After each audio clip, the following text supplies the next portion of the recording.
zonke iy'ndawo ezilimele, kodwa-ke ngoba ukhona ukhona, ake ngithi khona shona khona futhi ake ngibike Mandla awethu, Viva Mkhonto weSizwe Viva Viva. Viva President Zuma Viva Viva. Comrade asibonge umuntu noma engenalo ithuba elikhulu kodwa kulesizwe ikhwelo lala uthungathi lokuthi kuvela inhlekelele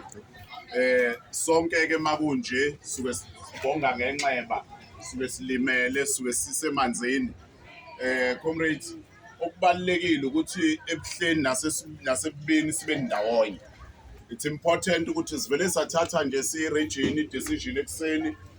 organize wasihlanganisa nama-comrades sisebenza ke sibaningi bawukhuluma nge-region eThekwini ungakhulumi ngalama members awu5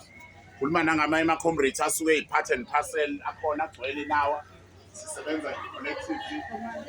njoba sila size kuzobheka basesiningi comrades yakwano nembezo osukayo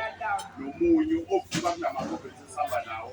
then ama-comrades abesekhipha kusemaphaketheni wawo as we all know ukuthi MK ayinayo imali MK ayinayo i-bank account kodwa ama-comrades sithe sisuka la sasesivumelana ukuthi akuyiwe kwesinye isitolo la kuyozanya ukuthi kuthengwe la akubona-ke lokhu uma ukhuluma ngomkhonto wesizwe kokugcina njengamanje u-coordinator unedila ayenzayo siwatshelile ama-comrades ngocingo but okwethu comrades ukuthi besithi akushiwe lokhu okukhona njengamanje then bese siyabuya kungenzeka kube khona istaff esinye sifika manje kodwa definitely sure uma singafikanga